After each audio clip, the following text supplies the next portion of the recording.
thermostat behind you? What is that behind your head? That's my fan back there. It's a little stick fan. I don't have fancy things like air conditioning. Hello, everyone. By the way, welcome to AV Rant. It's made of sticks. Well, it's the form factor. It's not a big round circular fan, as you can see. Welcome to AV Rant. This is behind the scenes, in case you couldn't tell. No, not that thing. The white thing above your head. Oh, yeah. That's my that would be my electric base heaters. It's electric heat in here. So I have literally never turned that on. That is not an exaggeration. It has never been in the on position. It keeps my electricity bill low. That's nice. So yeah, behind the scenes, in case you couldn't tell by all of this riveting conversation going on here. It's riveting. Yeah, I was noticing on my end that Tom looks pixelated, so he might look pixelated throughout. I don't know which feed you're getting. I don't know what's the cause for that. But anyway, yeah, going to be technical glitches or whatever, but that's okay. It's all behind the scenes, and if you want the cleaned up version, it shall exist, most likely tomorrow, in the completed, might be 2-hour video version, depends on how long we record. Yeah, but in the completed video version that usually posts on Wednesdays, that's where you can see things cleaned up. And you can look at like images that we talk about in case they don't come through clearly here in the live behind the scenes broadcast. So with all of that explained, we'll switch over to Tom and he can begin when he pleases. I finished deleting all my emails. All right, let's see where we are in this process. 2 minutes and something. Welcome to another edition of AV Rant. I'm Tom Andry, and I'm here with Rob H. This is AV Rant. It's your home theater and AV questions answered. As promised, we are recording on Tuesday, but yeah, we are at a time other than either of the times we said last week. You people guessing. That's right. If you were wanting to watch us over lunch, today's your day. Well, if you're on the East Coast. If you're on the East Coast, yeah. Everybody else is out of luck. Over on the West Coast where I am, it's 8:30-ish in the morning. So, yeah, strange times. But you know what? We're going to go when schedules allow. I didn't have the topic list ready last night because I was like, oh, we're going on Tuesdays. So, yeah, that's how it is. But, so I was supposed to have... It's good. We're going on vacation. Okay. On Thursday. And we'll be gone for a week. So next week, you got to find me or somebody. Okay. To come talk about this stupid TV. Pinch. And, right. So if you really want to start making your pleas to Rob on why you should be the co-host, you could do that. We're going to Puerto Rico, so we're very excited about that. Yes, us and the whole family. We're leaving on Thursday. We get back the following Friday, so we'll be gone for 8 days. And so we'll see Efren, our listener, Efren. So we will be meeting with him. I already talked to him yesterday. We've made plans. We're going. That's going to be cool. Yeah, it's going to be very cool. Real life, everybody will see how short I actually am, which just makes how tall Austin is all the much more imposing. I mean, he's just so very tall, like a towering figure. Just ducks whenever he walks into any rooms whatsoever. It's very scary. Anyway, so I'll be gone next week. This week we are recording a slightly different time. I wanted to do it last night because this morning I had things to do. So, but we got them done. It's fine. Yeah. We're good. You're here. We're here. Right. We're going to record. It's all good. We're here. If you hear this noise, this is because I have a coffee cup that makes that noise that it's spill proof. I'm going to try to remember not to make this noise. That locks it and this unlocks it so I can drink it. The little ding lets you know. Yes. Lovely. I've been up since 5 a.m., so I'm extremely tired, and I will need that coffee to get me through this. For all the people who are like, oh, Tom's not recording it late at night anymore. He won't be tired anymore. Nope. It's just it's the way it is. No, it's just the way it is. So this is AV Rant, the podcast that answers your home theater and AV questions. To get your questions answered, all you have to do is ask by emailing us a question at avrant.com. Go to www.avrant.com. You can ask us a question there. Facebook.com/AVRant podcast. YouTube.com/AVRant. You can go to email us directly, Rob at AVRant.com. His Twitter is at First Reflect. I'm Tom at AVRant.com. My Twitter is at AVRant_Tom. Forgot that for a second. Though I have used it recently. Oddly enough, I responded to a question that you. Oh, that's right. Yeah, you did. Yeah, that's right. The microphone thing. Yeah. So, yes, podcast questions. answers.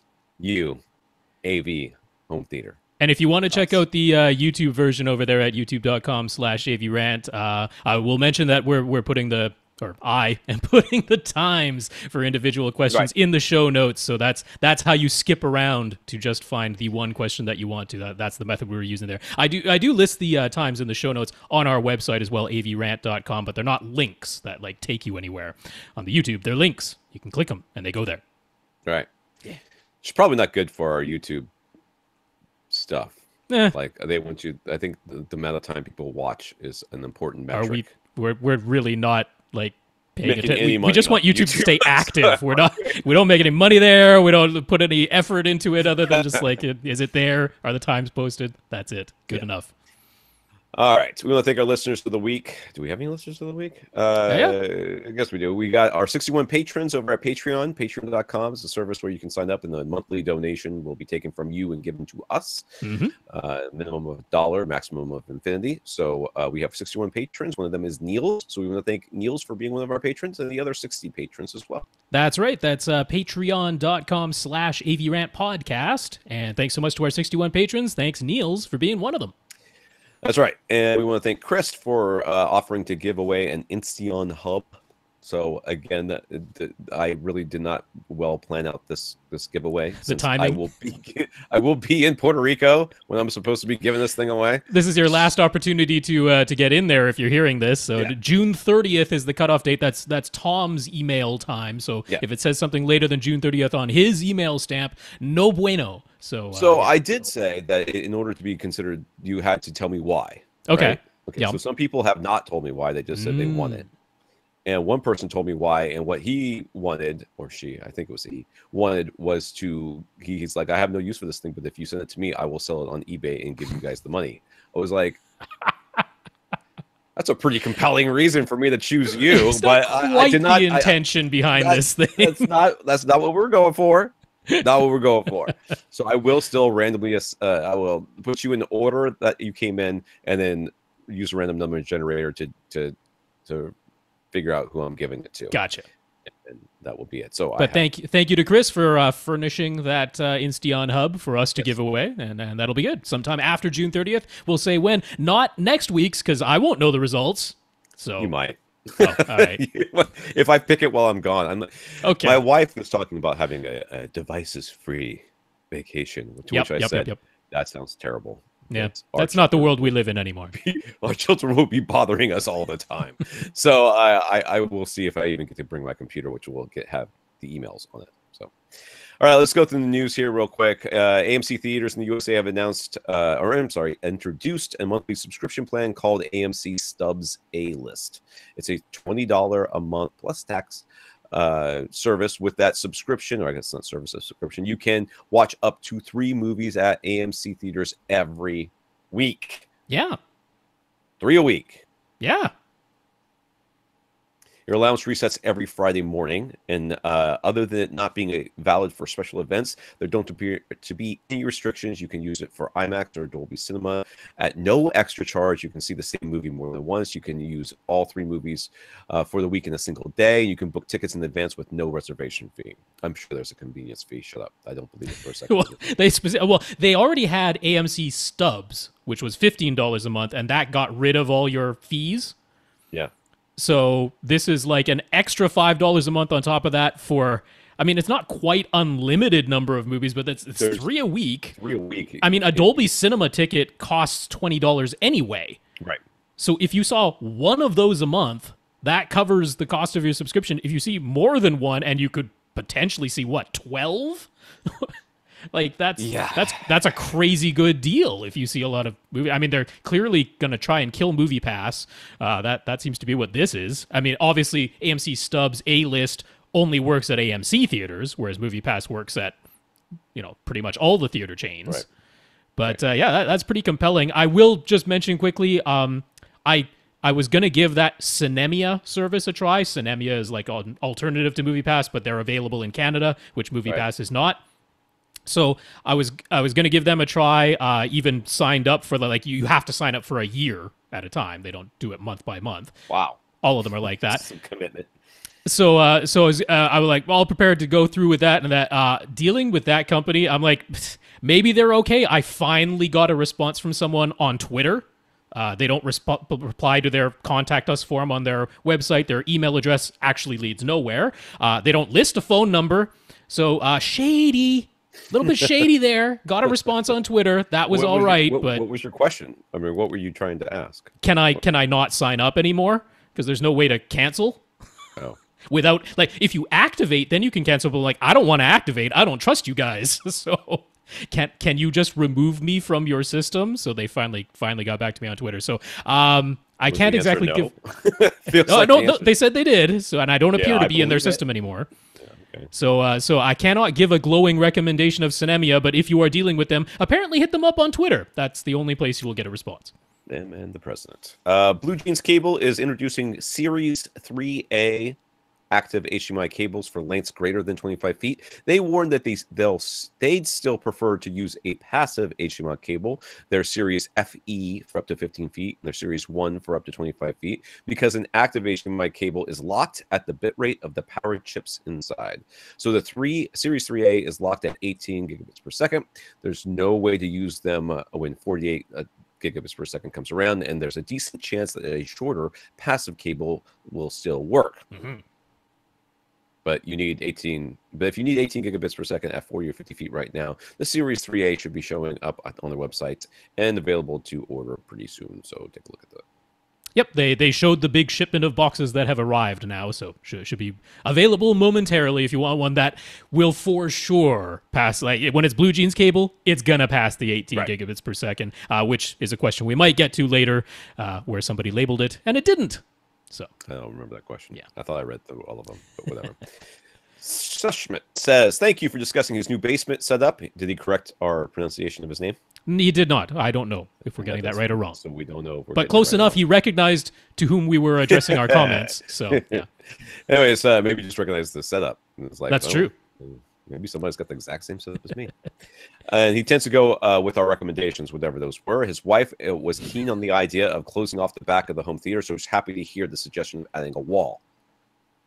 Yeah. So rarely is that the case, though. I'm so happy. That's why it was worth a mention. They will look into what will be required for that renovation, including HVAC concerns, but he might end up with an enclosed, dedicated, albeit rather small space after all. So you're welcome, dude. There you go. We are enablers of good home theater. That's right.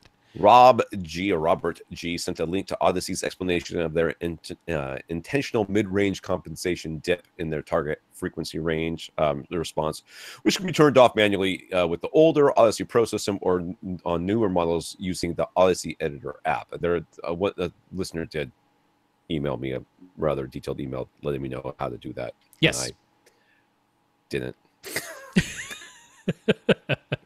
Well, I mean, I'm sorry. My mobile wall came on Friday. The mobile did. wall, the business is supposed to. Good so for you.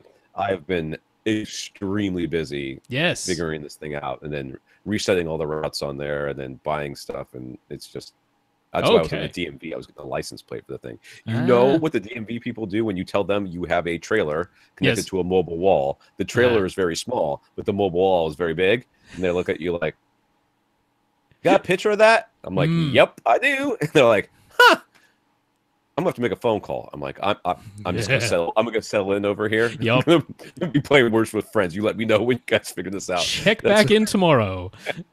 I was surprised. I walked out of that place with a license plate. I gotta tell you. I'm surprised you're here now, as when you are. I was 9 o'clock tonight. I told the lady, I said, "Listen, I come in here with real low expectations. I'm fully expecting you to tell me to go home and get some more stuff and bring it back. So, let's just power through this together." I was out in 35 minutes. Nicely done. Good.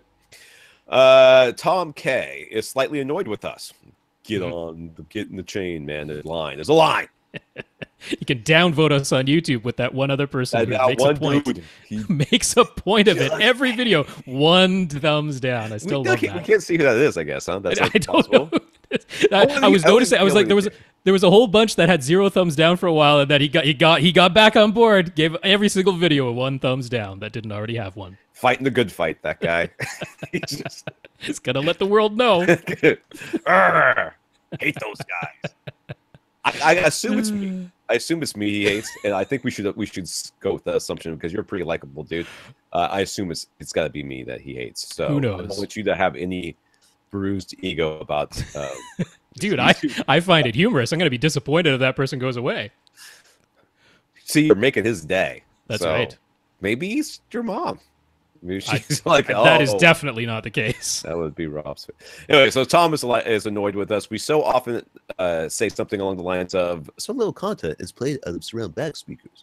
But that hasn't been his experience. Sure, some discrete 7.1 or Atmos mixes use the surround back channel sparingly, but the up mixers both surround Dolby Surround and DTS Neural X, but quite a lot of sound into the surround backs in his experience. So we encourage anyone who can accommodate surround back speakers to add them. Yeah. Okay. Whatever. Dude. Okay. Yeah. I'm a bigger fan of surround backs than Tom is. So we have the full spectrum. We have the spectrum of 3 opinions. It really is an opinion. You're the meat in the Tom sandwich. There you go. The Tom who doesn't like him, the Tom who loves him, and you're kind of like, they're kind of all right. It's Tom bread all around. It's Tom bread. That's us. But my main thing is, so everyone is in agreement that if you really don't have the space behind your seat, don't do that because. Don't add surround backs because there's really no point if you don't have the space. Yeah. If you do have the space, then we've heard from other people who are like, I had the space, I added them. Yes, I heard sounds coming out of them, but I really didn't care and I didn't think it was worth the price or the effort. So there's the whole range of opinions out there. There's really no right or wrong, but Tom, I'm glad you are enjoying your surround back speakers. Clearly they were worth the price and the effort for you, and that's great because I enjoyed them when they're there. Them during the Jurassic Park. There you go. There you go. Now I went back and watched the Jurassic World. Okay, you did. Yeah, that it's still garbage. Just still terrible. Well, I did see Jurassic World: Fallen Kingdom, and I will say, if you were not a fan of Jurassic World, there's no reason for you to watch Fallen Kingdom. That is it. That is a stupid movie. Oh, jeez, it's like can we just for once? I just want to throw it out there.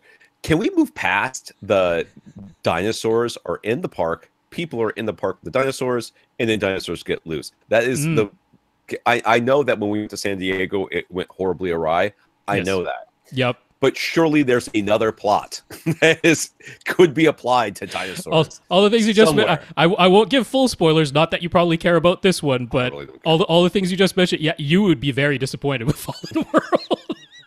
Fallen Kingdom, whatever it is. All right. But yeah, I didn't notice any special sounds and it's sounding special at all in Jurassic World. So I maybe will give it another listen at some point, but I doubt that I will. Yeah. Dawn shared a short puff piece on and timeline on the first Marantz products from back in 1952 when they were all vacuum tube based and how collectors still covet some of those original products. Yes, they do. That's right, because people like things. But I did enjoy it. Was like, I think 1958 or 1959, they introduced a 2-channel stereo receiver amplifier, integrated amplifier thingy with 35 watts per channel, which was like unheard of at the time because it was still tubes. Right. So that's a lot of power for that time. More power. Yeah. And then the year later, they bridged it into a mono and gave 70 watts of power. It's gargantuan. And people still didn't need that much power anyways. And that heated up their whole house. Let's get to the questions. Aiden has 2 huge subs, a rhythmic FV15 HPs in a 1900 cubic foot room. Now, if you are unfamiliar with the size of these subs, imagine that they are way too big for this room. Yep, they're big, very big. They're quite immense. He went through the fun process of moving his subs around the room to try and achieve uniform bass across the seats. I wouldn't have done that. I would have plopped those bad boys down and said, done. I will live with what I get. I will live with what I have and save my back for another day.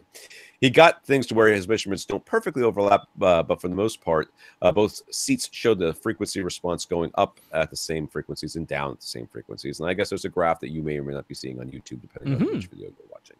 And you can see that they are, in fact, going up at the same places and down at the same places, though. The red line is definitely, which is one of the subs. So there's 2 different subs. The red line is definitely dipping further.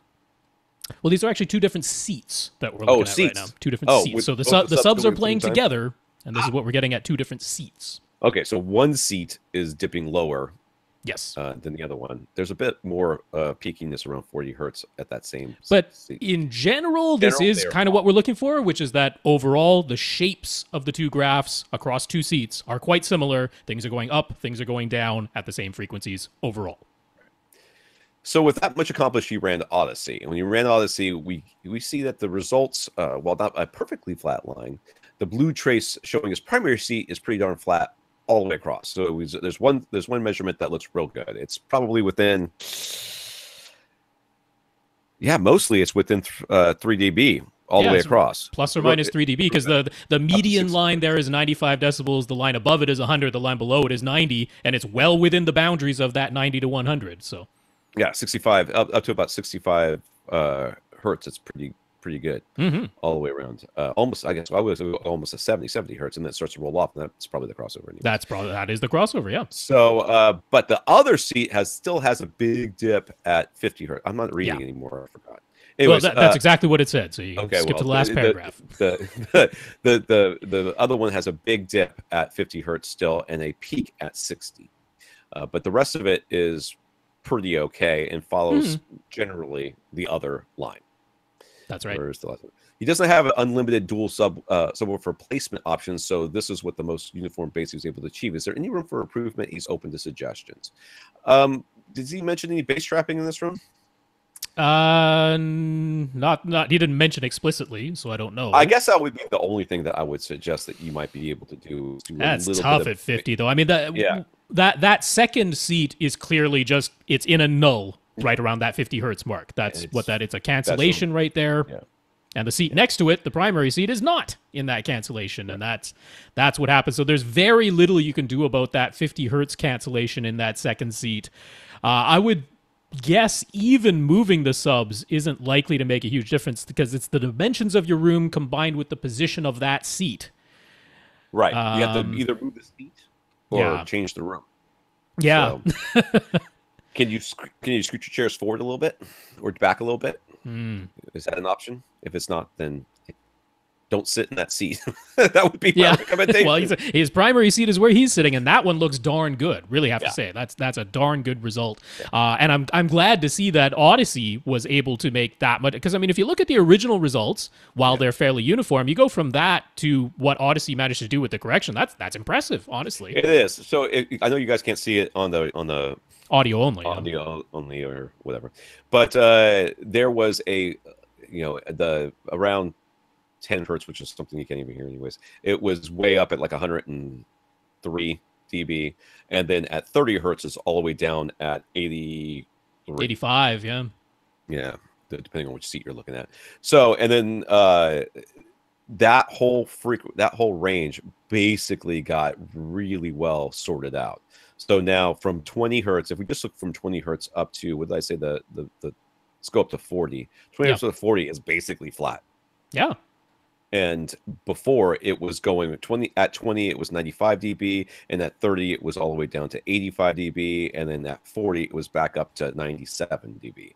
So you can see there was a huge U-shaped here, and that has all gotten sorted out by Odyssey. And then below 20 hertz too, it is also been kind of tamed down a little bit, which is all thanks to the response being quite uniform, because without the uniformity, if you had spots where it was going up in one frequency and then down at that very same frequency but at another seat, the EQ wouldn't be able to do anything about that. So very important to have that uniformity. It's real good. It's done some good work here. Now there are just limitations of physics. Sure, you got the room, and then there's only so much you can do.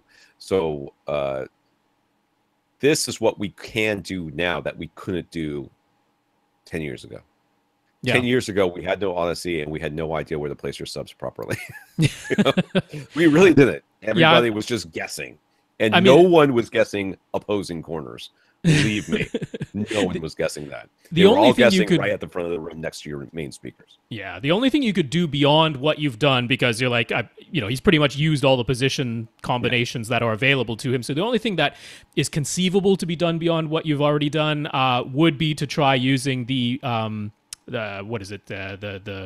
not the room mode calculator. What am I thinking of here? The multi-sub optimization software is the thing I'm trying to say. Right. The multi-sub optimization software you would have to have some kind of outboard EQ device, like a mini DSP would be the clear choice. That would allow you to have independent EQs for each sub. But even then, like I say, primarily what's going on there at that 50 hertz is down to the dimensions of the room combined with the position of that one seat. And I wouldn't, think it wouldn't be my expectation that even with independent EQs, you could really solve that. The only thing I think that one maybe seat could make a pretty big difference would be getting one of those tuned. A tuned, Helmholtz resonator bass trap, a tuned bass trap, which is what you would need for a frequency that low. Yeah. So That's true. you could call, I think GIC makes those. You They could do? call them and you could actually send them this graph. That's and right. Say, I've got Yeah. this dip out at around 50 hertz. Can Yeah. you build me a resonator to help with that? And they may say yes. And they will probably say yes. they can do that. Yeah, that's And a good then- call. That's a good call. That's about the only thing that you could that I think of that you could do to fix those frequencies. And this is again something that we couldn't do. Yeah. 10 years ago. 10 years ago, we could build a Helmholtz resonator and get in target that wasn't out there. I mean, that was the thing that could happen. But we were making wild guesses about what frequencies we actually needed. We could kind of hear it and all of this. And I mean, he does have a dip in that same frequency range naturally without the EQ apply. He does have a dip there in his primary seat as well, which means right now Odyssey is applying a fairly large boost to that frequency. It still can't overcome what is an outright cancellation at that second seat. So yeah, the tuned bass trap, that's a good call. That would be the thing. Be forewarned though, to hit that frequency, it's a big tuned bass trap. It's almost like putting in another sub. So, yeah. So once you got that in there, what it actually does is it vibrates at that same frequency, which excites the room in the same sort of way, but it absorbs. It's not really an absorber. I mean, it's kind of cancels. Yeah, it's like counteracting. The other ones. You would definitely rerun Odyssey. Is what the short version. Very much so. You would not just put this in your room and go, fixed it. No, you're gonna rerun Odyssey afterwards. Yeah. All right, Marlin. Marlin has a small theater room, 11 by 12 by 8, which is basically a normal sized bedroom, like a kid's bedroom. Okay. So on top of being cozy in size, there's also no AC vent in this room. Now that's a little weird, I gotta say. So, and especially since Marlon lives in Florida, so AC is a must. You ain't lying, Haas. It's been hot. As a result, he has a window AC unit installed that is running pretty much all the time, and there's a second window in this room too. Despite the limitations of his room, Roland was upgraded his sound system, and he's got open to any and all ideas. Right now, he's using Pioneer Elite's LX101 receiver that he does not like. The speakers are Boston Acoustics Micro 130X for the front, left, and rights, Micro 120X for surrounds, and the Ace 225C, whatever, center, along with a pair of SVS Prime Elevation speakers and SVS PB1000 PB. Yep. To make a 5.1.2 setup. Was he sitting on it? He's got a cushion on the thing. I'm sure that's in a corner. Yeah. All right. Okay, so he wants to make this room better, and those speakers from Boston Acoustics are little. Yeah, they are teeny tiny. Like the 120s, they're a 3-inch driver, so they're teeny tiny, and the Micro 130s are a 4-inch. But they're just satellite speakers, so they're very small. So for a new receiver, he's leaning towards a Denon X3400H. Any reason to consider a different choice? If you can find the X3300H, I would consider maybe. That's tough now. It's tough. Yeah, but no, it's not that big of a difference in price. It's a very nice receiver, and it's certainly going to have all the channels that you will. Oh yeah, no. The only reason to possibly consider it is if you were thinking you'd go to 5.1.4, which the 3400 cannot do, but it's a big price jump to get that, because now you're going up to the 4300 or the 4400, which is at least $800. I don't think I've actually seen them at that price for a little while now. So a big price jump to do that, but that would be the only reason. Otherwise, all thumbs up to the X3400H. I see this as being like a 5.2.2 system. Right. So he's starting with a speaker budget of about $1,000 that he'd like to put towards front 3 speakers. He wants a big upgrade in sound quality over Excuse me, I was trying very hard not to do that.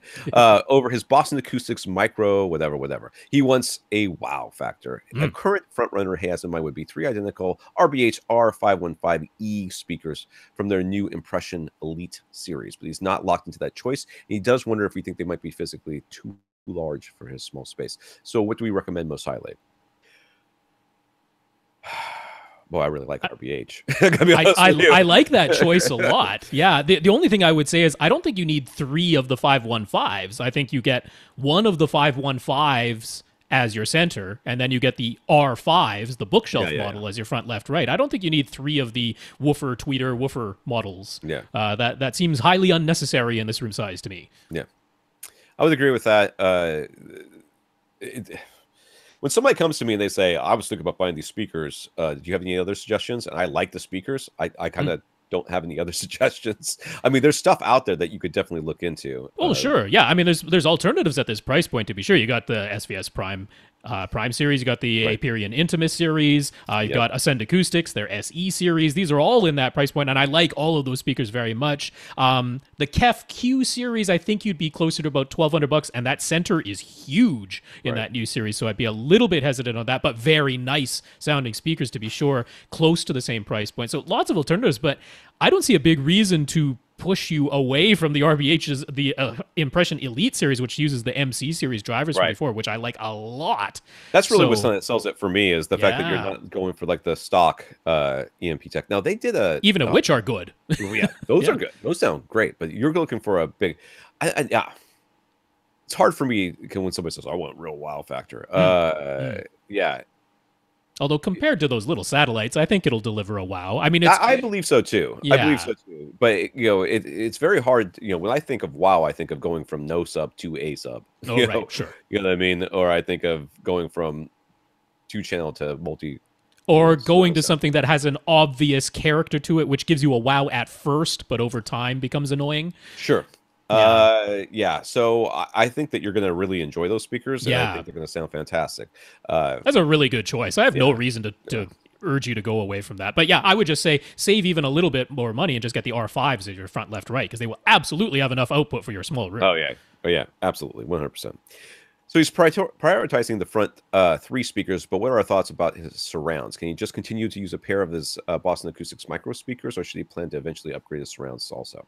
Well, I think you answered your question right there. You're going to put those as surround speakers, and then you're going to ask yourself, do I think I need to upgrade these when you actually have the money to do so? So for right now, there's no reason to even worry about this. I have a feeling you're going to be fine keeping your micros for right now. At the very least, you're going to be able to use those as your overheads if you decide to go. He's already got prime elevations, though, which, by the way, will match very nicely with RBH because they're all very neutral. Yeah. So, I suspect you'll end up upgrading them at some point. But you know what? If you save some money by getting the R5s, maybe you get another pair of R5s, or maybe you get the actual, like the base R5, not the R5E. Because the base R5s as surrounds is probably just fine when matched with the R5Es, because RBH speakers, even from series to series, do not sound dramatically different from one another. Certainly good enough. I'd be comfortable using those as surrounds. So yeah. Yeah, I think I agree with that.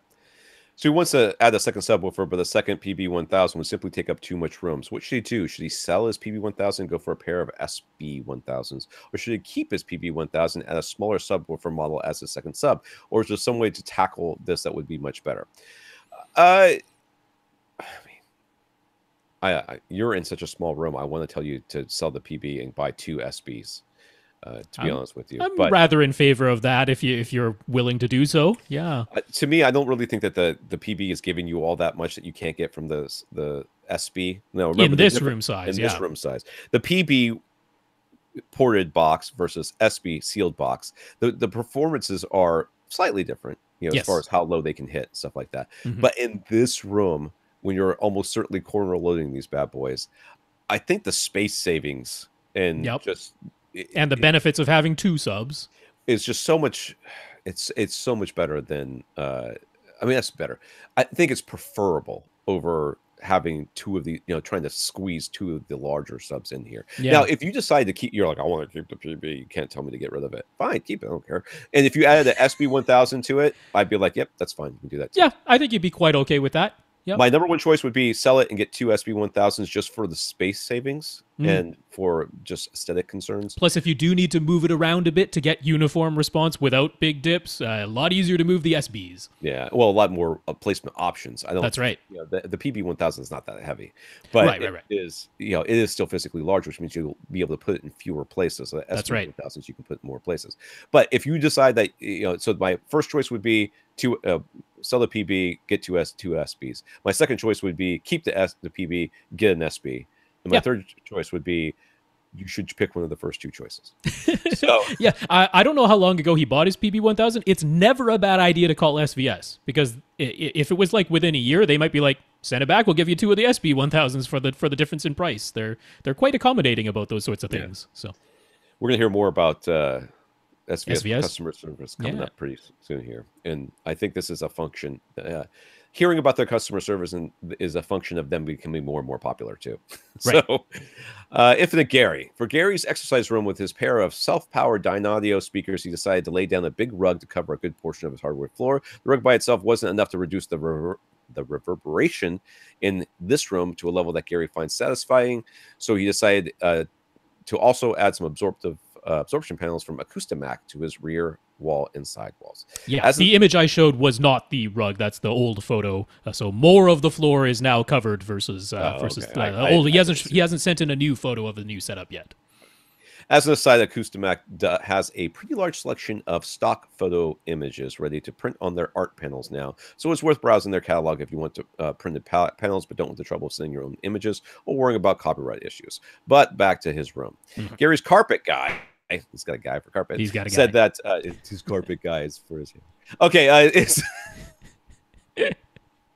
that's a rug. It's on the carpet. Right. Anyways, it said that a rug with a thicker pile and higher density would likely offer the most absorption. So that's what Gary went for. But naturally, being Gary, he went looking for some more information, tumbled down a rabbit hole on the internet, which never ever happens. He found comments saying that natural fibers like cotton and wool are better for acoustics versus synthetic materials. Any truth to that?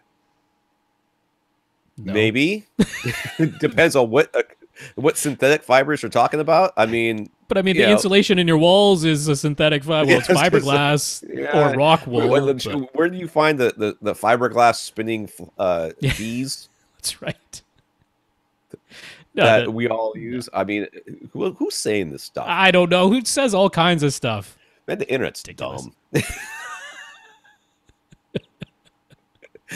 Somebody's like, oh yeah, cotton fibers are definitely better because they're more natural and even organic cotton fibers. I don't doubt that somebody said that. I don't doubt that for a second. Of course, somebody out there says something like that. I don't know why anybody would say it. It doesn't make any sense. So was Gary's carpet guy correct in saying that a thick pile and a higher density are things to look for in terms of being good for acoustics? Thicker and higher density. Yes. Generally overall, speaking. Yeah, I would say so. The density makes me question a little bit. Well, yeah. So if you think about density, if it's too dense, the higher frequencies in particular are going to be just bouncing off of it. Right. And therefore, it's going to be reflective, like you would think of a piece of wood. Everything's absorptive to some level. But is any carpet that dense? No one would. I wouldn't think so. But yeah, generally speaking, higher density and thicker is better. Thicker so because the sound waves have to pass through more of it. That's right. Which is good. Higher density would generally be better for lower frequencies if that were the case. But I don't know. I mean, you kind of want the more transitions between mediums. Yeah. The more sound is going to get turned into heat. So yeah, I would almost say. We're talking about carpet, so. Ultimately, it's not going to matter that much. The thick pile, yes, 100%. That's correct. Right. And with the thick pile, probably comes higher density anyway because it's a plusher carpet, right? So you probably don't have a lot of choice in the matter. But I wouldn't say higher density in general is the goal because what you want are the most transitions between mediums. But the thicker pile for sure, and that probably just means it's denser too. So Gary found a video by music producer and recording engineer Bobby Owsinski. Owsinski. Who is the PS Audio guy who makes the YouTube videos? What's his name? I forget. I'm sorry. I watched a couple of his videos the other day, and it's he dances around the right answer so often. Like he's like he knows the right answer, but he doesn't want to say it. Paul McGowan, that's who it is. I was just looking because I was watching. I thought he might show up. Anyways, this made me think of it. But he dances around those right answers, and he never actually says them. Like, well, because if he did, he would tick off all the audiophiles who are his clientele. Right, so and it just makes me. I don't know how to state this and not be insulting because I don't want to insult the guy because I don't think the guy is. Well, it's like Ray Kimber, right? Ray Kimber's a smart guy who knows his stuff, but the crap that he spouts about Kimber cable is just to satisfy the people who believe that crap and has nothing to do with scientific reality. I'm just like, why don't you just say it? Just say it, guy. I feel like I'm at the Rocky Horror Picture Show. Say it. You know, I'm screaming at the screen. Nope. But I spent 10 minutes watching one of his videos about cone materials. Oh yes, yeah. And what he was saying was right, but he never actually said in the end, as long as it doesn't deform and do the things it's not supposed to do, it doesn't matter what the cone material is, which is really what the answer to the question was. Does cone material matter? Yes, and he has all this stuff, and never said that no, it doesn't matter as long as the Okay. Anyways, Gary found a video by music producer and recording engineer Bobby Owsinski, whatever, in which he talks about creating a reflection-free zone for music studio engineers. But in that video, he makes a point of saying that what's on the floor really doesn't matter.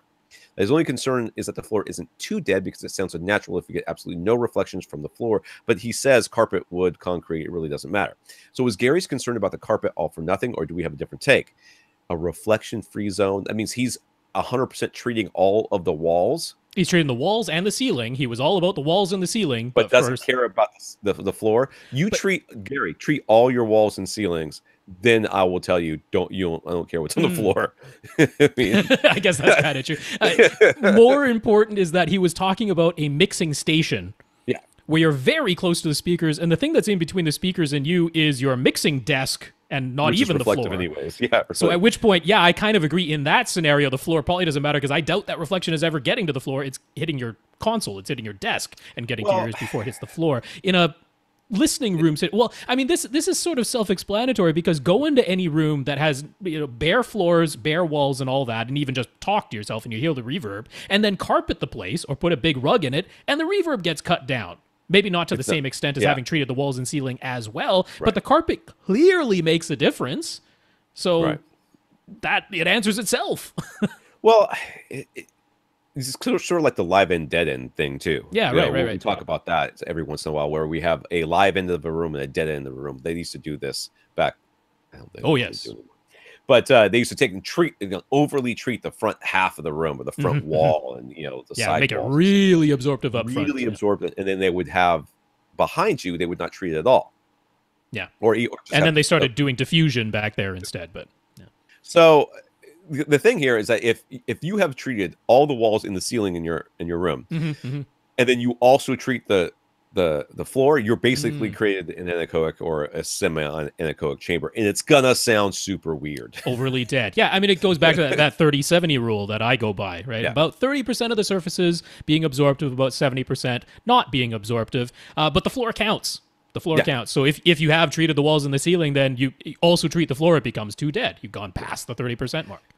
So, I mean, if you were trying to extrapolate this statement to a home theater and you went and treated all this stuff, then, you would want to leave something untreated or it's going to be weird in there. Yeah. And that's just sort of the way it is. So since Gary continues toying with the idea of adding a subwoofer to the setup, the last time he asked, we suggested he could use a mini DSP to act as a crossover, but that would result in setting analog to his self-powered speakers. If the signal is going to end up being analog anyway, could he use his Emotiva UMC 200 7-channel processor instead of the mini DSP, right? Yep. You sure could. You could, and probably should.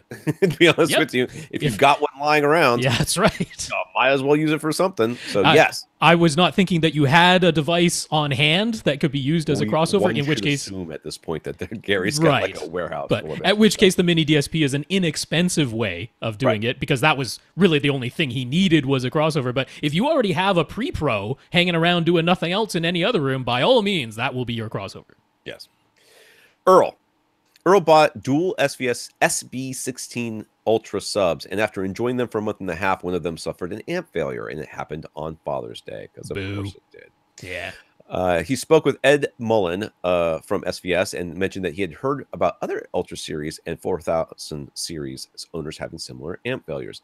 Ed and Gary Kubian have both responded to AV listeners who have had these amp failures, saying that while they've had to replace some amps and some entire units based on the total number of subs they've sold, the failure rate remains in the single digits percentage-wise. Mm-hmm. This is what I was saying earlier about you get more popular, you get more failures. Yep. You know, it's just going to happen. You know, you sell 15 speakers and one of them breaks. People only hear about one person who has who has a broken speaker, and then you fix it right away, and they're like, "Oh, well, great customer service." You sell 15,000 speakers, and 100 of them break. You now have 100 comments from people, and that's a tenth of what that 15-to-1 ratio was. So yes. The percentage-wise is very low, and that's good to hear. Earl says he received excellent customer service with fast response times and phone calls returned whenever SVS said they called back. So he still holds a high opinion of SVS as a company. However, after installing the replacement amp that was sent to him, there were popping sounds coming from that sub. SVS got him to try swapping the subwoofer cables to make sure it wasn't a source issue. But the one sub that has not failed on him remained fine, while the sub that failed and got a replacement amp continued to make popping sounds. So SVS sent a whole new sub. Yep. Earl doesn't have any beef with SVS. It's a hassle to replace an amp and pack up his failed SB16 units, but clearly they stand behind their products. Earl has 2 dedicated outlets, one for each sub, and on our advice, he's using an APC P8V surge protector on each sub, which we said lets through the full 15 amps and doesn't do any sort of voltage regulation or power conditioning.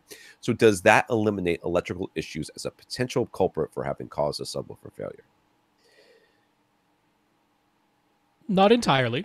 I mean, come on, dude. I mean, we don't know what's going on with your power and your well, city. I mean, it's interesting because dedicated circuit again, right? Yeah. Remember the last person we were speaking to had this dedicated 20 amp circuit he had installed just for the subs. The subs are the only thing plugged into that 20 amp circuit. Here, dedicated 15 amp circuit, one for each sub, and one of them failed. I'm like, it makes me question the installation of these dedicated circuits, and not the practice of installing dedicated circuits, but the specific installation where it is so darn easy for someone to over-hammer one staple inside of the wall.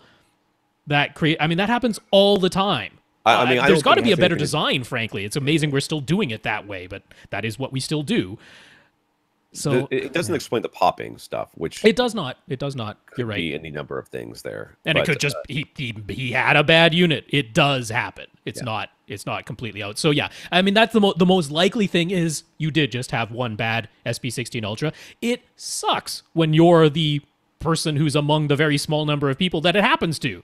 Right. It feels awful, but I don't think there's any reason to throw up the panic alarm yet. So, yeah, and everyone who has talked about this has said SVS has definitely provided very good service. So there doesn't seem to be any issue on that front. I think it's just bad luck. No, SVS has been a fantastic company. I mean, if you remember, I got some units in for review. Mm-hmm. The Ultra Series speakers. I got a Prime bookshelf speakers and Ultra, and one of the Ultra Series speakers did not work.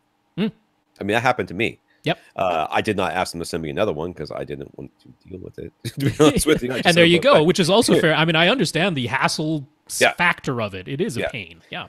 So it happens. It does happen. It happens to all companies, and it's just. And I've told the story many times before in this podcast, but it bears repeating. The delivery guy who dropped off a Vizio for me many years ago said, "I take back more of these TVs than I take back of any other TV manufacturer. These things break all the time." I'm like, oh, wow, that's really interesting. And I started thinking about it. I'm like, yeah, but they sell like 10 times what everybody else says. Right. So if you're not taking back 10 times as many units, you're taking back something less than 10 times as many units as you are the other ones, then you're basically taking back the same amount.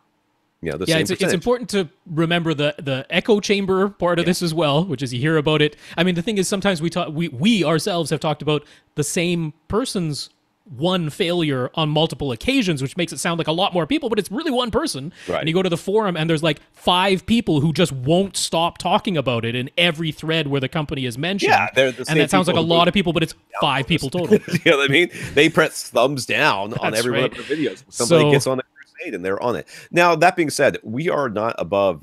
I mean, if SVS, and I've said that before, and I will stand by it, if SVS starts giving bad customer service, right, or we see a consistent pattern of failures, right, we're going to say something. Yes. And we're not, I mean, it's just like, not Silver Ticket, is Elite the one that the people are complaining about? Elite home theater screens, yeah. We're now getting cautious. We're getting too many reports of people having problems putting those things together and also having bad customer service. Right, it's the combo, yeah. So if you have problems with the manufacturing process, which can happen, and it can ruin an entire batch, and you give good customer service, we will continue to recommend you.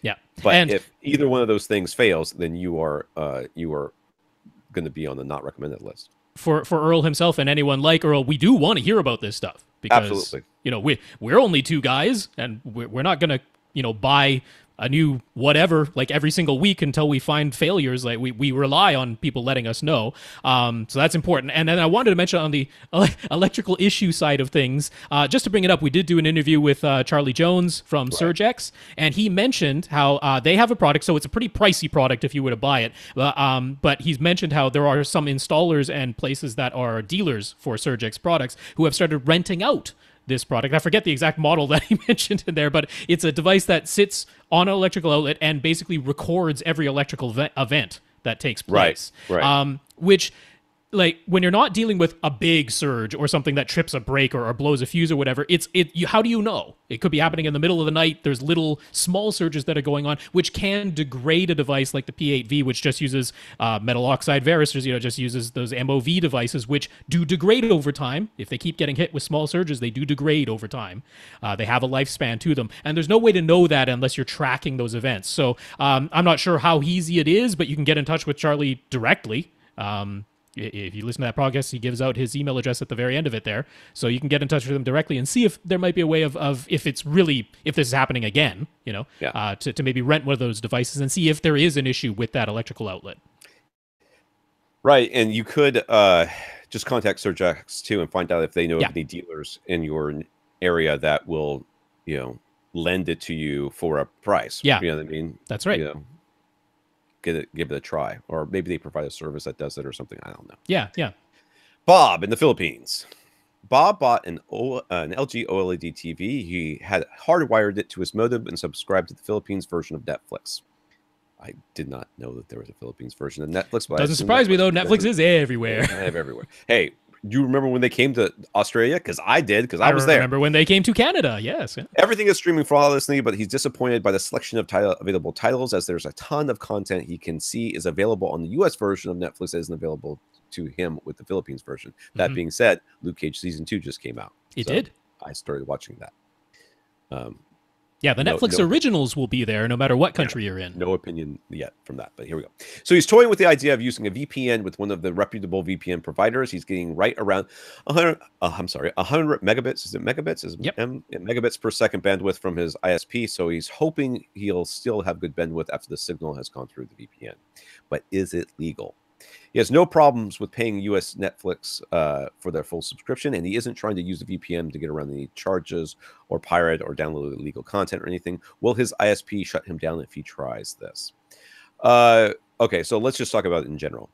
In general, the idea of using a VPN is a virtual private network, a virtual private network, which basically makes it look like you're coming from someplace else. Yeah, your computer through your ISP connects to their servers, the VPN provider's servers, and those servers are coded to look as though they're in a different country than where you are. So if you are in Australia, for example, and you want to stream Pandora, for example, you would, when I was there, have to use a VPN to do it. And then Pandora came to Australia and it was fine. So I have done this before, and it's the same thing. I was not looking to steal anything or pirate anything. I just wanted to have access to it. Now, legality is different. It depends on where you are. It So does. Yeah. if It's you are country in by the country. US and you are using a VPN, I am pretty sure they don't like that. But it is not illegal. Right. But in the States, your ISP can decide to shut you down because Right. that's their business practice. So it's not like the government is going to come and lock you up. It's not illegal. It's not against Right. the law. But your ISP, it has the ability to say, well, we're not going to allow that on our service. You want to do it, you go to somebody else. So Now, as far as signing up for Netflix, I don't know. It's been so long. I thought you had to have like a legal residence or something, or something. yeah, mailing address, but that's pretty easy to address. get. So you'd have to get a mailing address that's in the United States as well, which is fine. There are services that provide that. It would. So Rob, maybe you can answer because I didn't look it yeah, up. well, there's a site that basically are VPNs legal. you can just look up what are they 192 countries that they keep tabs on. But according to them, in the Philippines, VPNs are legal. There you So go. you're not going to get locked up for it. You're not going to get hit with a fine. Again, I don't know ISP by ISP what their policies are, though. I know in Canada here, like the guy who owns and runs Rogers Communications, which I'm with Shaw, and Shaw is owned by Rogers. Like they hate VPNs. They're lobbying our government to try and make them illegal. Thankfully, with no luck yet. But if you're with their service, they frown upon it and they can shut you down. But then you go over to one of the other internet service providers if they do that to you. So yeah, but it's legal in the Philippines as of now. It might change in the future, who knows? But as of right now, it's legal. And we can't tell you what the streaming will look like. The VPN could very well throttle you back quite a bit, or at least suck up some of your bandwidth. I mean, you have enough bandwidth right now; it's no problem. But and there certainly are VPNs that allow through 50, 60 megabits per second. So it's not impossible to find. If you go for one of the free ones, you're probably going to get choked down to next to nothing. But that's not what he's intending to do. So yeah. Should be okay. Okay, what is with this name? It's a screen name. I don't have a real name. It's a screen name. It came from Reddit. It's a screen name. Super Ohio Brothers or Bros, whatever. SOBs. No, it is. Super I guess. Ohio yeah, the initialism. Okay, gotcha. Super Ohio Bros was sent to us from Reddit. We assume, because he's a bro, been asking and searching all over the place, including directly on Sony's tech support, but nobody seems to know the answer to his question for sure. So now he's asking us. Way to be last resort. Yeah. I didn't know about us before. We're small. We are very small. I was just talking to somebody today about how I was internet famous. I used to wear a T-shirt that said "I'm internet famous." People say, "What are you famous for?" I'm like, "You're missing the point of the T-shirt." Right. He is considering buying a Sony DN1080 receiver. It's a 7-channel model that can do Atmos and DTS-X, but he would like to use a 2.1.2 or a 3.1.2 setup, and it is not clear at all whether the DN1080 supports those configurations or not. Pioneer and Onkyo explicitly mentioned 2.1.2 and 3.1.2 as options, but some people have reported certain receivers won't do Atmos or use a Dolby Surround upmixer for anything less than the 5.1.2 configuration. Although DTS-X and DTS Neural X seem to work. Can we shed any light on this? Well, the little bit of research I did showed that even older receivers from Denon and Marantz would do this. Yes, they will. So I didn't find anything about Sony directly. I know. Which is irksome. So are you 100% sold on this, Sony? Because he is not. Yeah, he's open to the possibility of something Sony, else. then I would get a Denon or Marantz and then just not worry about it because they will do it. Yes, I can't. And honestly, out of all the brands, Sony would be the one I'd be like, yeah, they're probably going to be weird about it. If everybody else does it, and Sony, and we found that Sony didn't, I'd be like, yeah, well, come on, Sony. Right? Yeah, Sony, and then maybe Pioneer, and then Pioneer is Onkyo now, so that's true. So it's Sony, and then Harman Kardon would be my second. Would be the ones I'd be like, yeah, they're going to be weird about it. But Denon and Marantz, and they're great receivers, so I would get one of those. Yeah, so back in 2016, Dolby did introduce an addendum to Dolby Atmos, which is their Dolby Atmos 4 compact entertainment systems, which is the whole 2.1.2 or 3.1.2 option. So the pioneers had an firmware update that gave it to them. I'm assuming it was one of the firmware updates that came to Denon and Marantz, because the very, very first ones didn't do this, but after 2016, once Dolby introduced it, they did. Over on AVS Forum, Mark Henninger did a whole experiment trying out a 2.2.2 system. Which he loved.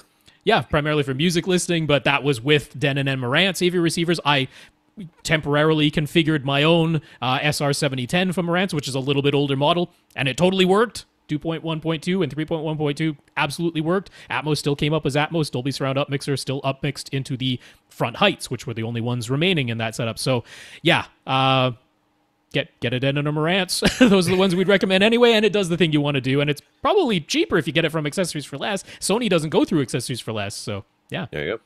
At the moment, he owns a pair of Klipsch reference series R26FA towers that have the upward firing Atmos speakers built into their tops, plus a Klipsch R12SW subwoofer.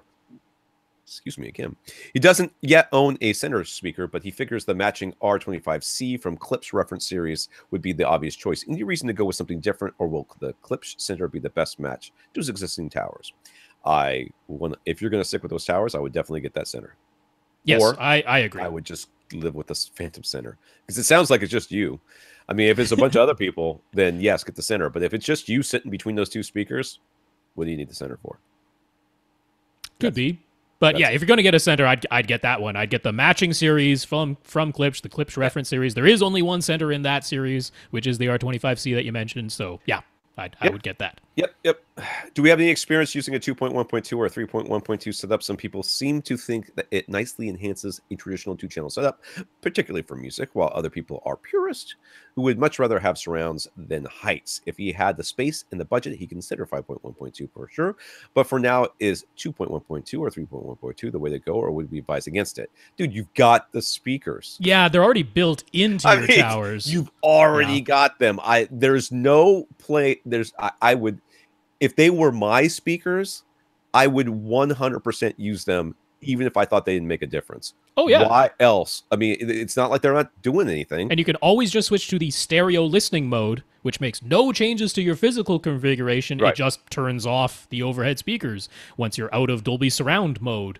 There's no downside to connecting. Let's pretend, though, that you were thinking you had tower speakers and you're thinking of adding to it. Right. Adding to it. Would I recommend it?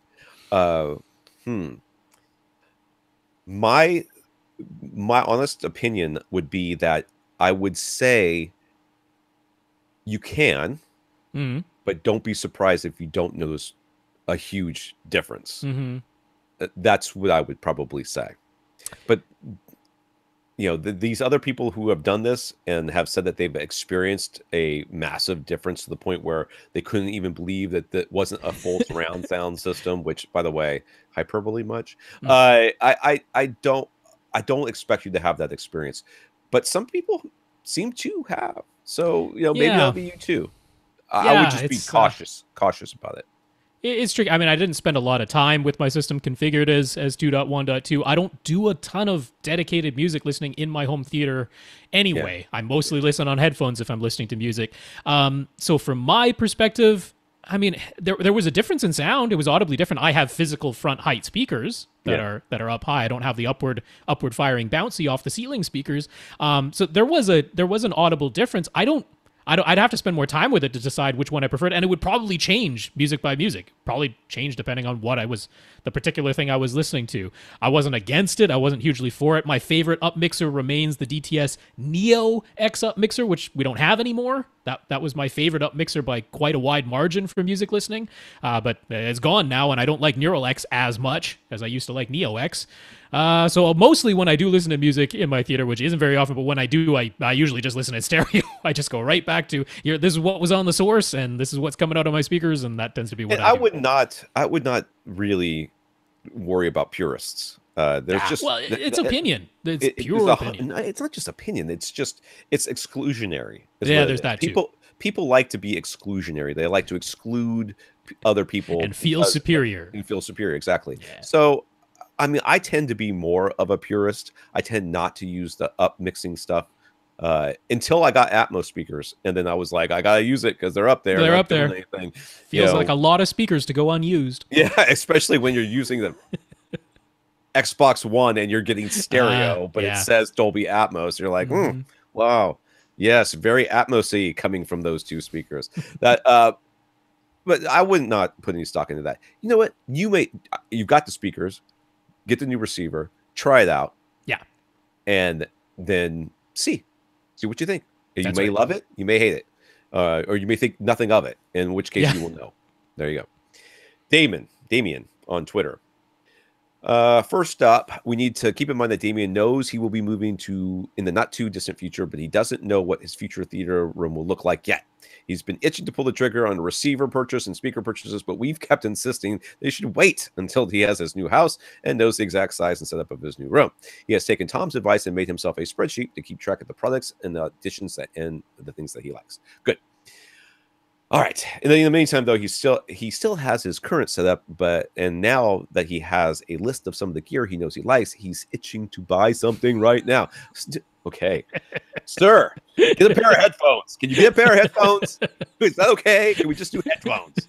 Because this is something you could use no matter what house you're in, and then you could be happy that you bought something, and it's just about sound, and you could listen to it.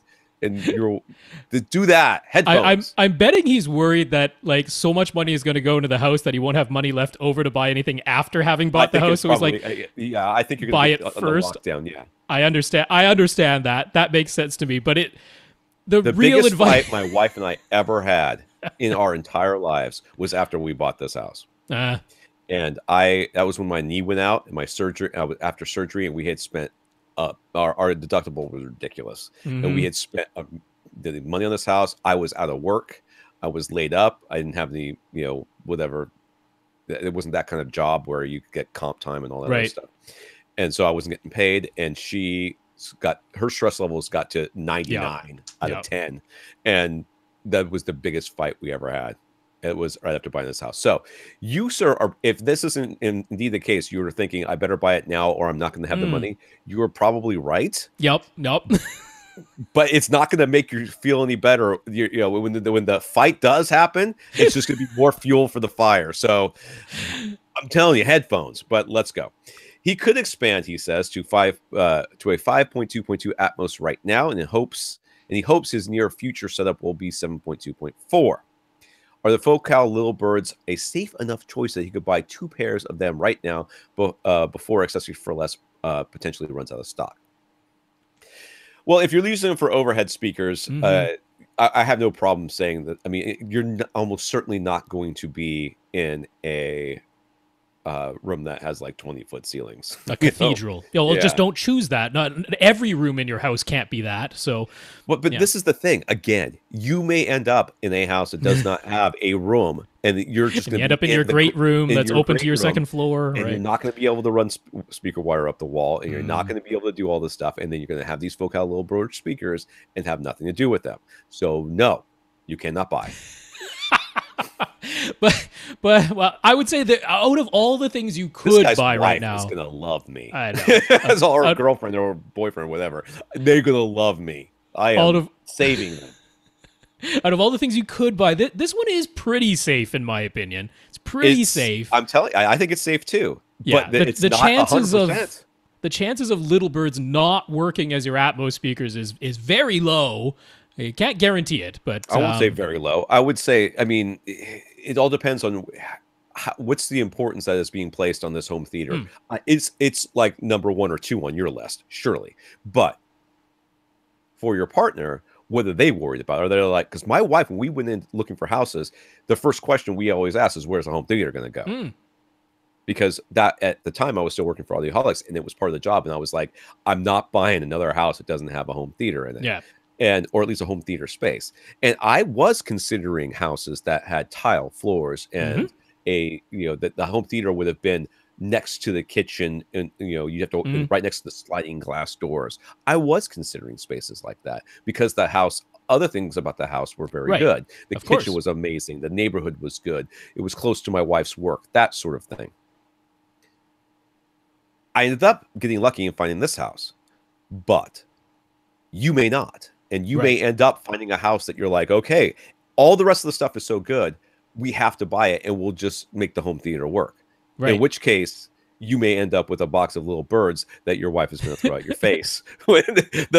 When you realize that just because they say you can rent, you can afford this amount of house, doesn't mean that you can afford all the taxes and everything else that goes along with it. And I will say, if the little birds go out of stock, which it has to happen at some point because they haven't been manufacturing them for a while, but there are the KEF E301s that exist out there, which are very, very similar and are still very much available. So there are alternatives. You don't have to panic. Yeah. He asked, what about the birds instead of the little birds? Would they be overkill for Atmos positions? I mean, I've got birds and they're stupid big. So they're not overkill. They are much bigger than you expect them to be. They're not overkill, but they are fine. But again, you're in the same boat, and no, you cannot buy.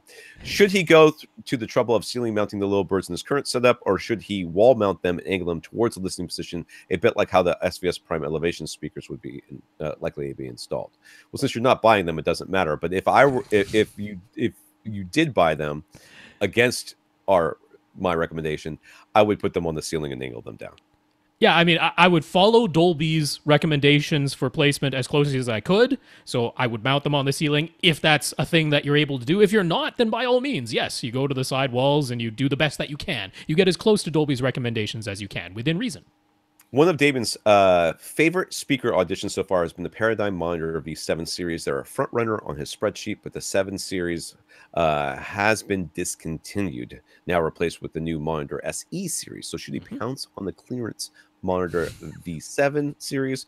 Maybe would he maybe sneak past his wife without her noticing? He replaced a pair of his Andrew Jones speakers. You know, sprinkle some dust on the top. Like a little dust on the top. Those Pioneer Andrew Jones speakers are, I would call them a little bit unusually short for tower speakers. That's to keep the price down. But those monitors are definitely noticeably taller. If nothing else, if the finish, the change in shape, the change in size, if nothing else, clearer, I think she'd notice the height difference. I really do. Again, you know, you could end up in a house that has an extra bedroom, 10 by 11, and you're going to have Paradigm Monitor V7 series towers in there. There are so many $1,000 per pair speaker choices out there. And honestly, I'm going to level with you.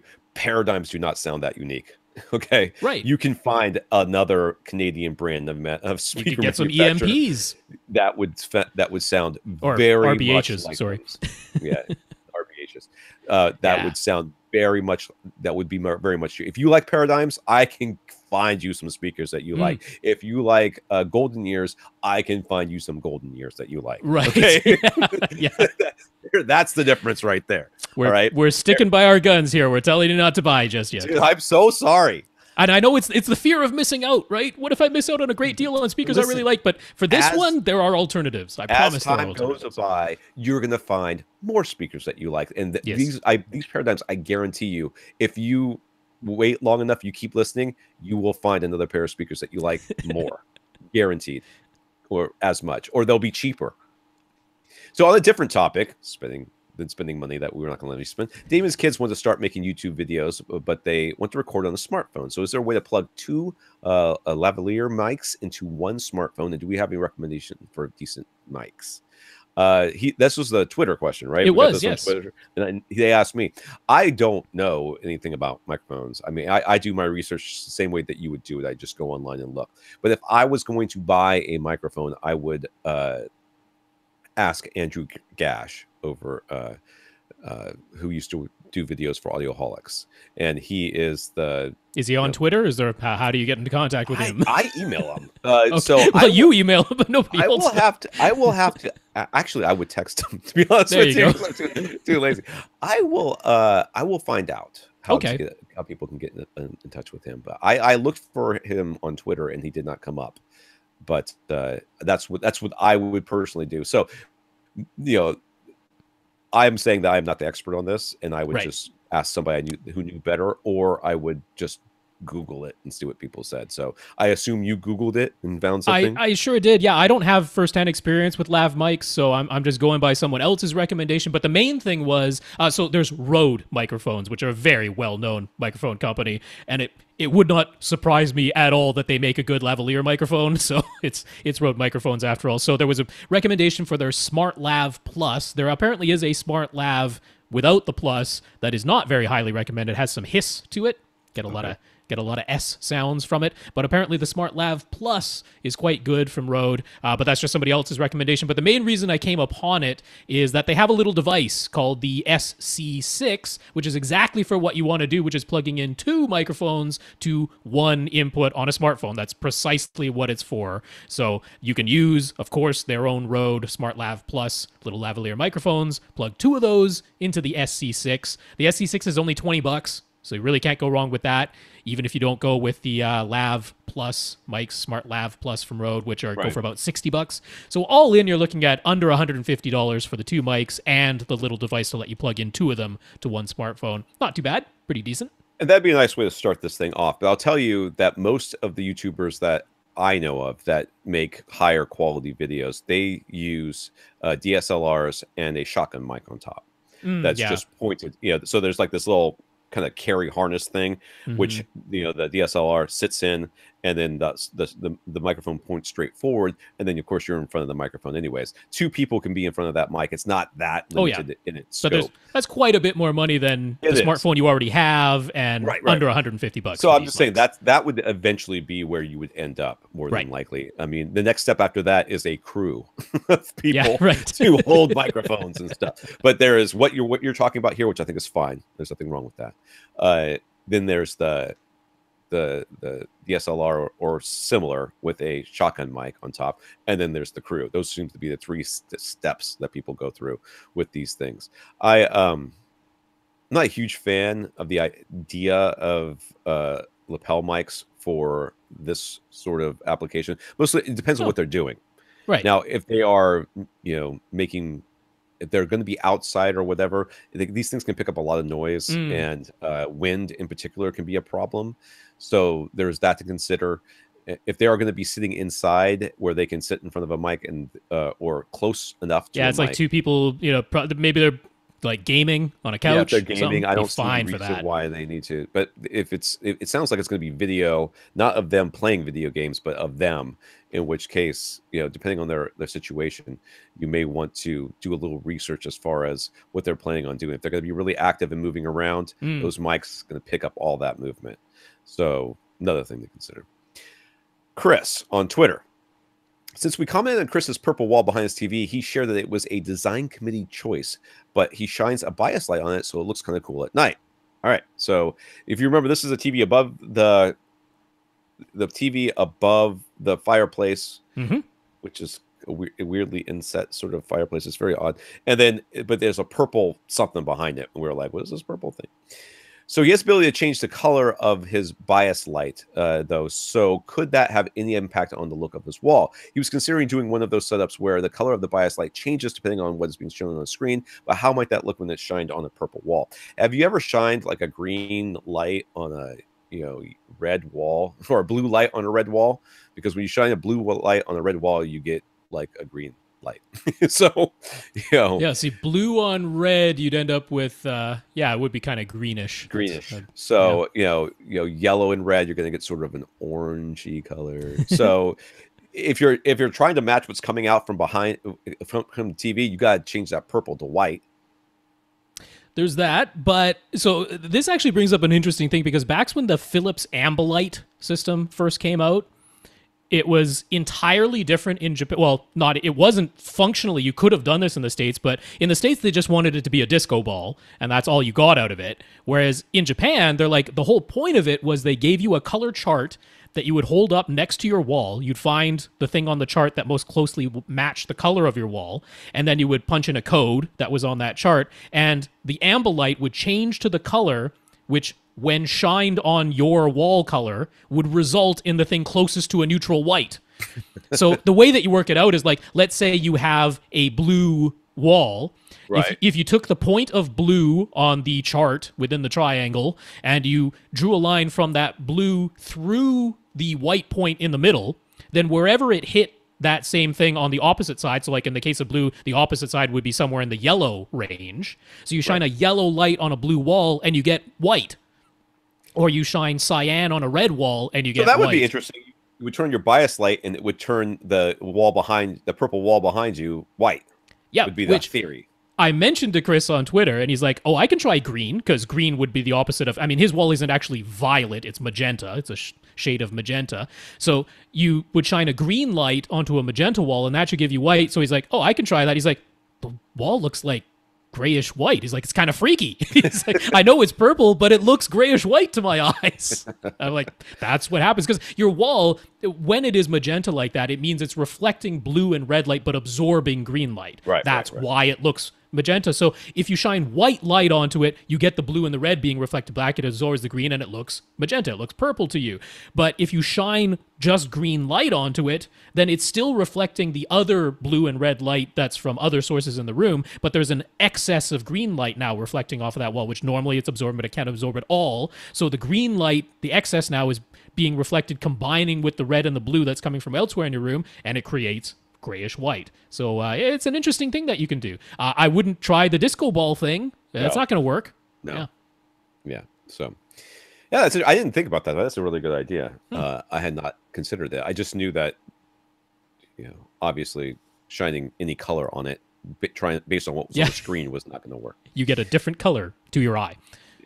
Dave on Twitter. Dave would like to upgrade his Windows 7 Media Center computer, which is also acting as his Plex server. And he'd like to have the latest video and audio support. So which graphics card would we recommend? Well, apparently graphics cards are like white elephants. They're very rare to find in the wild. Apparently the situation's gotten a little bit better as in recent times. Yeah. So I didn't see this question when I was flipping through here, so I have no idea. If you want the latest support, including being able to, say, stream 4K Netflix, which up until quite recently really required you to only use Intel's built-in graphics. But now, NVIDIA is supporting, Netflix is supporting letting you play 4K Netflix on some of NVIDIA's cards. You do need the 10 series. You do need one of the GeForce GTX 10 series that has at least 3 gigabytes of onboard memory. So there is one model, the GTX 1050 at the very bottom, that only has 2 gigabytes of memory, and that one won't work. There is a 3 gigabyte model of the 1050 that just recently got released. That one will work. Or there is the 1050 Ti, which has 4 gigabytes of memory on it, and that one will also work. And those are about the lowest price ones. So the GTX 1050 Ti, or the 1050 specifically that has the 3 gigabytes of memory, not the 2 gigabyte version, or any of the higher 10 series, the 1060, the 1070, the 1080, all of those work. So you can get the 1050 Ti for about $160 right now. Oh, that's not bad. Okay. It's not too bad.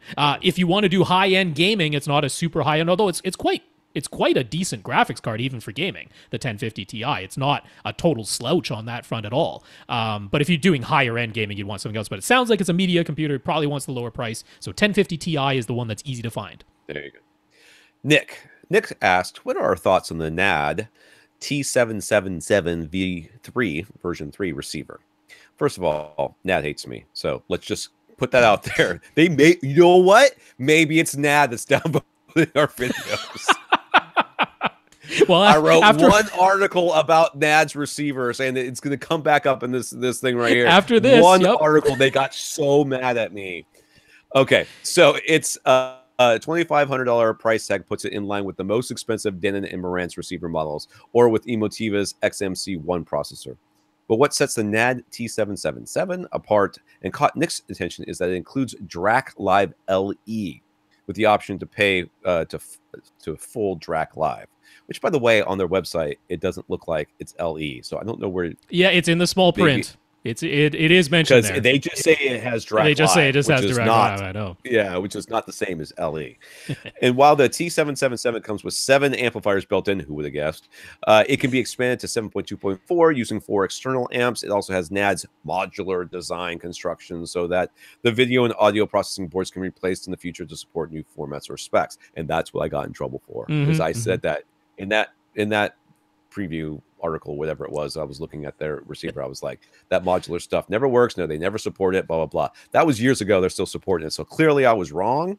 But at the same time, they're still using it. How well it's actually supported in terms of how many upgrade boards have they actually released? They've released at least one for 4K. Well, they have to, otherwise they'll get sued. But yeah, it's not like they're coming out with boards all the time. And all no. And the main thing is, the central processor of the thing does not get upgraded. Right. And that's an issue when you start trying to do way more speakers, very advanced video processing. It doesn't work. The modular thing, you are not future proof. You're never future proof. Well, that's what their argument is that this is a future. You buy this receiver and then you would just upgrade these boards. And that's what happened with when Onkyo tried to do that many moons ago. Is HDMI came out with all this other stuff, and they were like, we could put HDMI in here. Blup. Like, yeah, but the central processor, that is the thing that it holds you back. Nick asks, should he go for it? Or should he continue to hope that Denon's 13-channel X8500H will actually be useful and that its extra speakers beyond 7.2.4 won't just sit there silent almost all of the time? He wants to do 7.2.4. He can get like at a minimum. At a minimum. So you can do that. He's hoping he can do 9.2.4, but he's worried those front wides are going to be useless. And he's saying that the NAD won't be useless? Is it?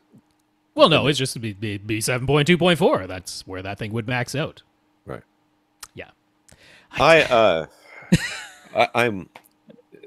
in risking having more people at the NAD Corporation download our videos.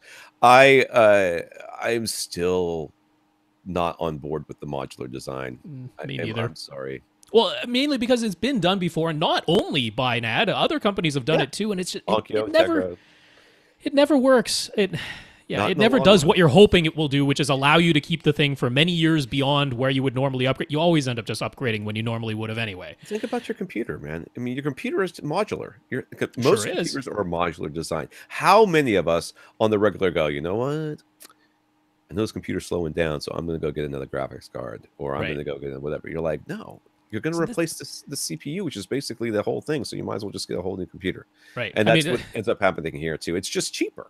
This is really about Dirac. That's really the difference here. Right. It's whether Dirac is worth this extra money. I mean, honestly, I will give NAD credit in that when they list their specs, they're usually very accurate about the specs that they list. They don't lead people astray with the specs of their amplifiers or something like that. I was kind of shocked at how not great the signal-to-noise ratio was. Now, most other receiver manufacturers don't list their signal-to-noise ratio, so I don't know how it stacks up, but I was like, 92 dB signal-to-noise ratio at full rated power? I'm like, that's not great. That means there's quite a bit of hiss going on in that thing when it's just sitting idle, so I was a little bit surprised at that as far as the amps that are built in, although full set of pre-outs, so you could always get around that, but this is mostly about Dirac, so you could get the 8-in, 8-out mini DSP that has Dirac Live, the full version of Dirac Live for that price. It's $1,000. But if you were going to be limited to 7.2.4 anyway, you combine that with the $900 X4400 from Denon, and for well less than $2,500, you now have a 7.2.4 system with Dirac. Granted, it's not Dirac for your 4 overhead Atmos speakers. Guess how much I care about that. Less than 0. So you could use Dirac then on your 7.1, or, you could have multiple subs, but it's all into one channel. So your 7.1 primary system is all Dirac handled at that point. If you really don't think Odyssey Multi-QXT with the editor app can do the job, XT32, if you really don't think that's as good as Dirac, you can do this with an outboard unit for well less than $2,500. So that's what I would do. Honestly, it's like I'm a little confused by his question because he says, it's all about the Dirac. And he's thinking he can upgrade to HDMI 2.1 at some point. But I'm like,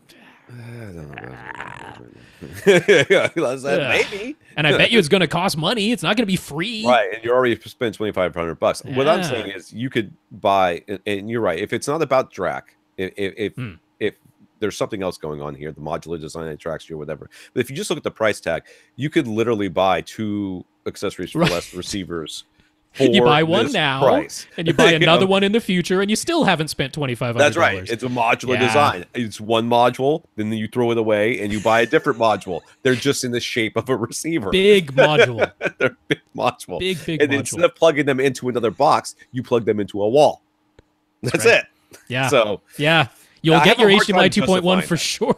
Well, that's kind of where I feel like these things end up being a cash grab for the company. And God, NAD, I'm sorry, but it's like we can charge more because of our modular design, because you'll receive right. It'll save you money over time, whatever. Yeah. But I don't know that how much money you actually save over time. Most people keep their receivers you don't until a new technology comes out that's so exciting that they want to get it. Well, there is little to no guarantee that any sort of modular design is going to immediately incorporate that as fast as first, second, or even maybe third generations of receivers from Denon, Marantz, Yamaha, Pioneer, all those guys. So are you really going to wait for NAD to get around to, coming out with a new module? And you still pay the upgrade cost for that module. I mean, theoretically, you could save a little bit of money, but I think in the end, you're going to end up out more than you save. So, and folks are still waiting for that upgrade to the XMC1. Good luck, Emotiva owners. Good luck. It's so sad that we like Emotiva so much. It's for their amplifiers. Get their amplifiers. Don't get their processors. No. Lee, we should skip all this garbage and let Lee talk about this next week. Oh, we absolutely could. Let's do that. Yeah. When I was writing this, I didn't realize let's hope he's here, but you're right. He told me that he would be available for podcasting if we gave him some notice. So, Lee, you're on notice. I did respond to him on Twitter, so no one worry that Lee is going without a reply entirely. So, he just wants to complain about his big TV and no subwoofers. Richard on Twitter. Richard is looking for a nice 55-inch HDR TV. He knows the TCL 6 Series is a top value pick, but he has the budget to spend upwards of $1,000 if it would be worthwhile. Should he go for the Vizio P Series at $800? What would we pick? So because I'm dumb, I can't remember who has the more zones of local dimming. So the TCL 6 Series in the 55-inch size actually has more zones, if you just count the zones, than the Vizio P Series, although it's quite close. But they do have more zones in the TCL 6 Series. And what size P Series are we looking at for $800? Is it 55 still? Or is it 65? Oh, it'd still be 55. Yeah, because it's about $1,000 for the 65-inch TCL 6 Series, so you could go up in size and still hit your budget if you stuck with TCL. The Vizio P Series is $1,200 for the 65-incher, so it's still close, but it would be more than $1,000. But he said he wants a 55. I think that's the size he wants. Okay, so if you can go up to 65 inches, I would say go to the TCL. Because you can do it for the budget, and that's 65 inches is a nice big TV. That's nice big TV. That being said, to me, this is a question of interface. Okay, yeah, because the TCLs are Roku basically. That's right. And I have found their interfaces to be a little bit on the clunky side when I used them a year or so ago, and I wasn't totally in love with it. That being said, I think this is. I would probably still, if it were me, I would probably still buy the TCL for the lower price. Yeah, so I'm going by early reviews of the Vizio P Series because I haven't evaluated one for myself or anything like that. But they were saying even with the slightly lower count of local dimming zones, there's more to local dimming than just the pure count of LED zones, which is, the whole algorithm of how does the LCD panel respond to the whole thing and all that. So the early reviews of the Vizio P Series are that they have a very nice looking local dimming algorithm on it that in real world practice delivered darker black levels and higher contrast than the TCL. Okay. So that's something. That's not nothing by any means. Also, the Vizio P Series is a native 120 hertz panel, and the TCL 6 Series is a native 60 hertz panel.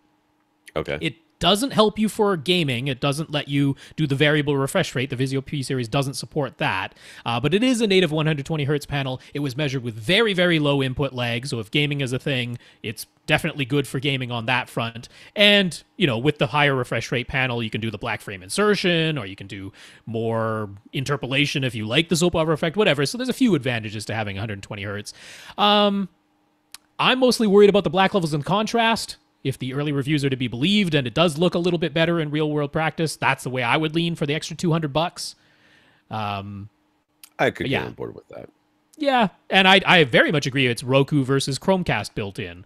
Which one do you prefer? So, God, I can't give you a hard and fast answer. Which one would I pick? I would pick the Vizio P Series. Tom would probably pick the TCL because it is $200. $200 isn't nothing. That's quite a few movies. On your where you are going to be placing it, the usage of it. Is it going to be in a light controlled environment where these black levels are going to make that much of a difference? That's true. Yeah. Is it, is it going to be used by somebody who, other than you, are you even using the apps that are in Right. included? Because if you're not using any of the apps and you're just turning it on and doing other things with it, well, it doesn't make any difference if it's Roku or Chromecast or any of that.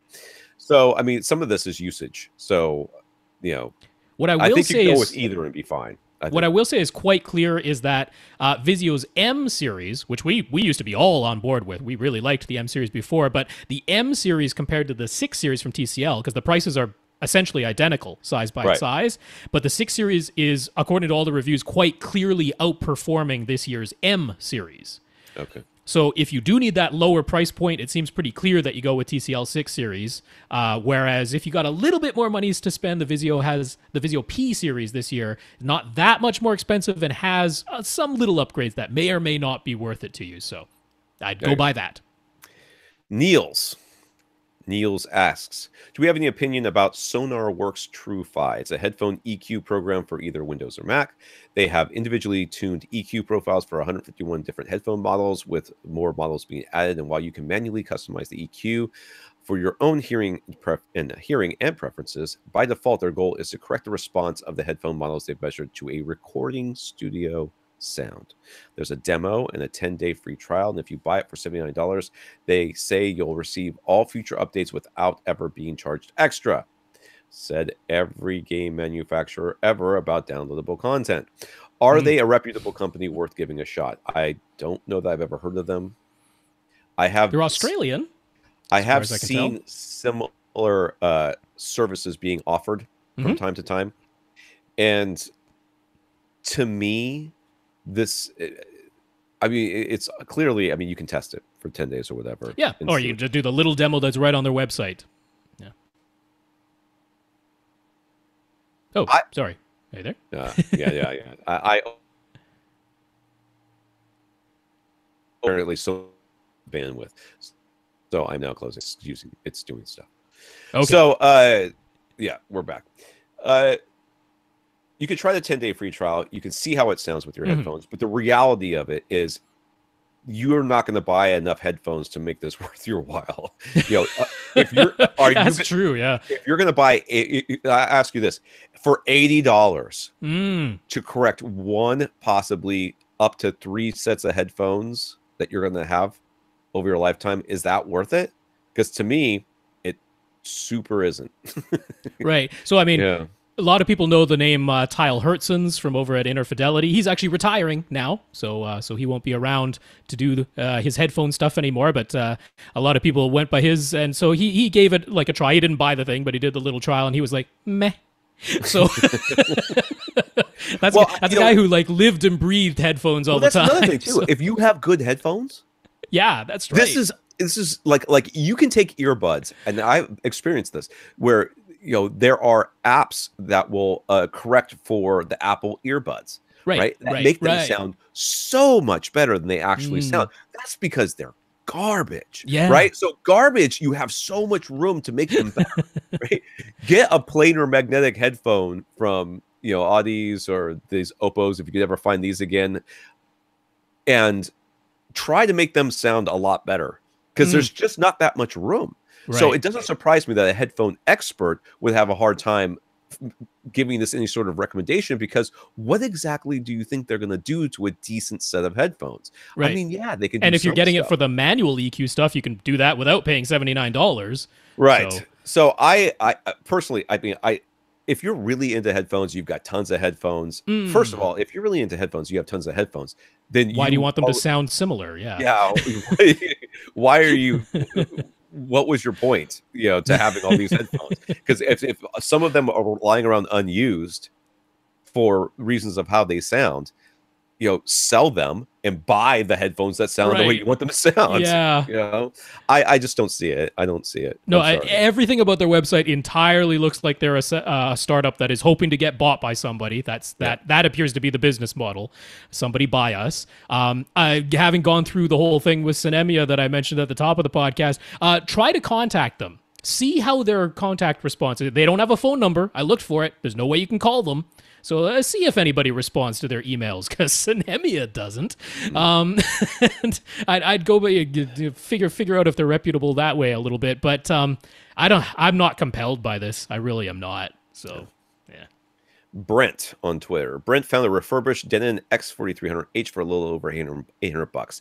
Any reason to spend close to $200 more on the X4400H instead? No. The short. You really want Oro 3D built in? I mean, it's the same price difference. You'd pay $200 to add it to the X4300H, at which point they're the same price. What else? eArc, which isn't on the X4400H yet. They've promised it via a firmware update. Is there anything Helios related on that one too? Maybe I thought they're the same. They both have the H at the end. They're both the same Helios. Really no reason to do it. I mean, if you've got the 4300, I would snatch that up. It's pretty much Oro 3D, but you could add it for the same price difference, so you're still not out anything. Yeah. Do we have a go-to recommendation for speaker stands? Let me tell you this about speaker stands. When you buy a speaker stand from like SVS, they're going to sell you basically the same speaker stand we're going to recommend. It's Sanus. Sanus is like the go-to. They're just rock solid. You know what you're getting yourself into when you get them. You pay more, you're going to get a better speaker stand. You pay less, you're going to get one that's just a little bit less quality. But everything about them is good. I love Sanus. Yeah, the main thing is that they're stable and they will hold your speakers well, which is pretty much the primary function of a speaker stand. I like their steel series a lot, particularly because they have lots of different sizes available. So whatever you need, you can probably get it from their steel series. But they do have a less expensive series that's made out of wood, and they have a more premium finish series above the steel series if you want something that looks even nicer but costs more. So yeah, it's pretty hard to go wrong. And even though, yes, there are cheaper speaker stands out there than Sanus for sure, but Sanus is not overpriced in my opinion. They are a reasonable price point for very good products that if there's a very specific case, maybe I could find you something less expensive that works just as well. But if it's a blanket, what's my go-to? Sanus. Yeah. Will. We might remember Will's L-shaped basement in which he was using 3 subwoofers along with his Energy speakers. No. Okay. But you don't recognize those photos? I put the old photos in there so that it might jog your memory. Okay, I do. Yeah, this is the one where we're trying to figure out where to put his surround backs. Yeah, the surround backs where it's like going through the staircase rails there at the back there. But did I scroll past the question? I did. He has implemented many of our suggestions, including his BenQ HT2050 projector and silver ticket screen, his Marantz SR6011 receiver, from accessories for less, and lowering his surround speakers that used to be up against the ceiling. So, yep. That's a nice looking screen in there, I got to say. Yep. That looks good. I'm liking what I'm seeing. Yeah, and he's got like a little office / there's a kitchenette over there or something, if I remember correctly. I don't remember.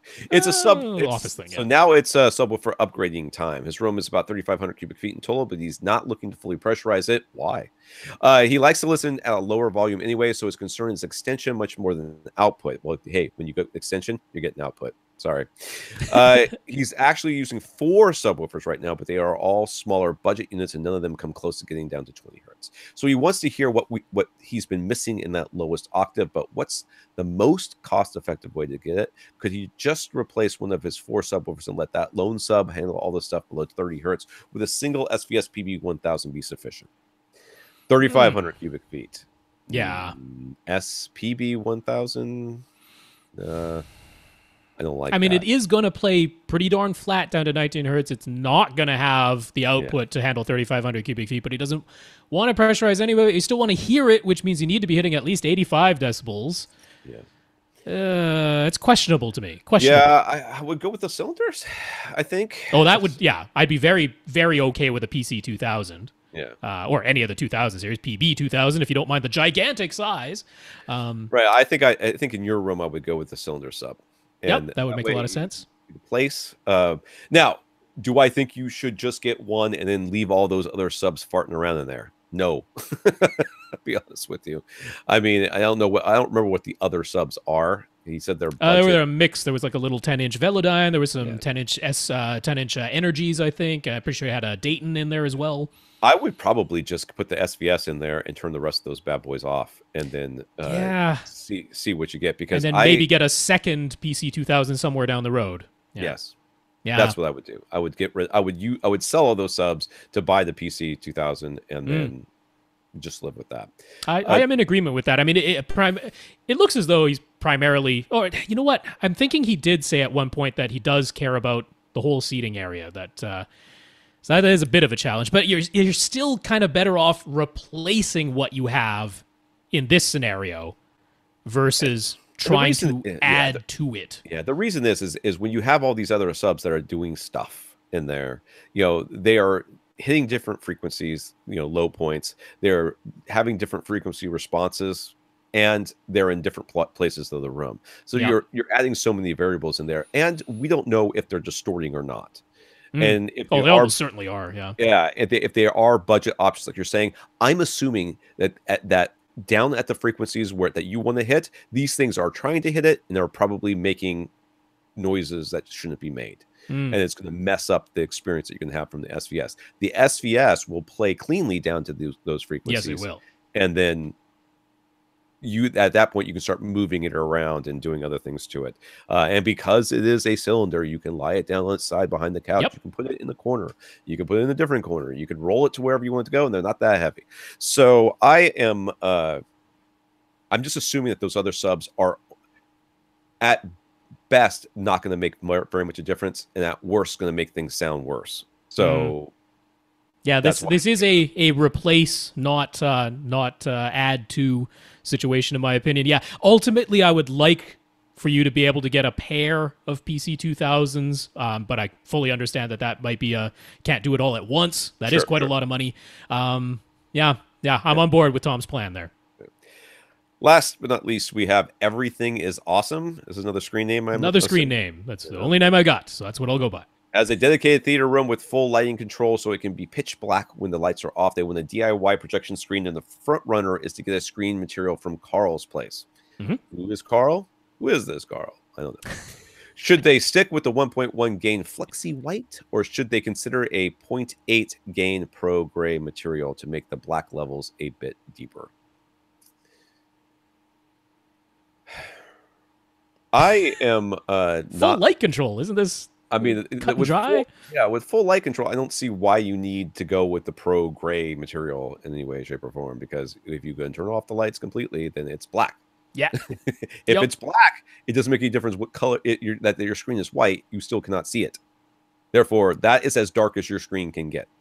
Yeah, I mean, this is about, I'm assuming, since they're looking at DIY screen, maybe they've got a less expensive projector, so they're thinking, okay, my projector doesn't have the deepest, darkest black levels, so I project it on a gray screen, try and make it a little dark, but I'm like, I've never liked gray screens. I've never liked them. They're a compromise where in some situations they can help you out a bit, but it's a color shift that goes on and everything. The main thing is that you got the full light control, so I'm like, get a white screen. You'll never complain about hot spotting with it. You'll never have weird color shifts with it. Like, yes, maybe the black bars in your CinemaScope aspect ratio movies are not completely pitch black. Even with a JVC, they're not completely pitch black.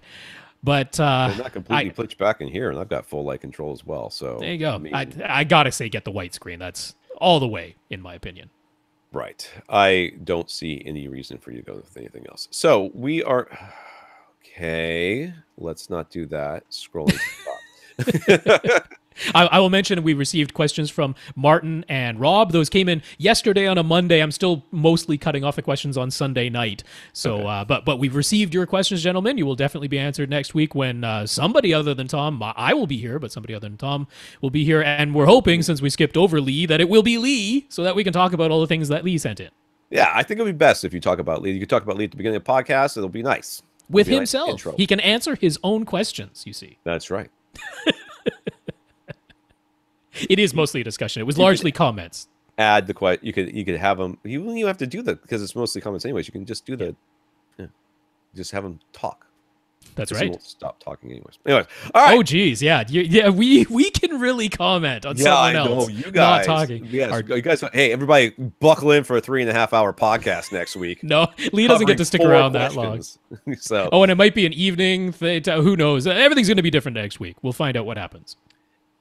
All right. We want to thank our listeners of the week. This week we have our 61 patrons, including Niels. Yeah, that's patreon.com/AVRant podcast if you'd like to sign up. Niels, thanks for being a patron. And we should mention that if you would like to just do a one-time donation to the podcast, you can definitely do that right? Do you want to do all that, or should I just carry on? www.avrant.com. Click on the Buy Us a Cup of Coffee link, and it'll take you to a PayPal donation site where you can use your PayPal account or a credit card to send us money. There you go. We also want to thank Chris for the Insteon Hub giveaway, which will be announced in the coming weeks. That's right. But we're still cutting it off June 30th. So, Tom's email, June 30th. That's the last time to enter. Let him know why you want the Insteon Hub. Apparently, your reason doesn't matter. You'll still get entered. I just want to make sure that you're at least putting some effort into this thing. All right. For AV Rant, I'm Tom Andry. And I'm Rob H. Now go out and listen to something.